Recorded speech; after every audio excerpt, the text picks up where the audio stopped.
Because really the way you wrap up a season determines the strength with which you step into the new one. If you finish a season burned out and bitter, you're not gonna change your situation and then suddenly you're healed and whole and completely refreshed. We bring our messiness, we bring our hurts with us from one season to another if we're not careful about it. And really how we transition, it speaks to our emotional maturity, but also our spiritual maturity.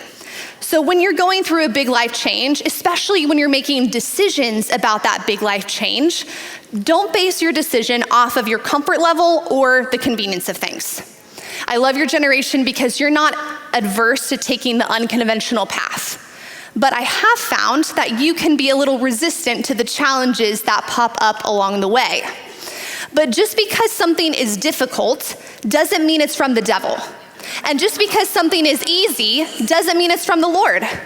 In my own life, I found that it's often the opposite. It's the hard thing, it's the difficult thing that causes me to rely on the Lord's strength so much more than my own. It makes me more dependent on Him. It gives Him the glory instead of inflating my own ego. And God's goal in life isn't to make us comfortable. It's to conform us to His image. And that often comes through hardship. That often comes through suffering. The things we all hate and want to avoid, I know.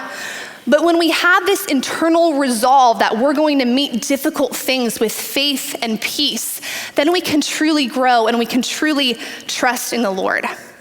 David had his fair share of these challenge by choice moments.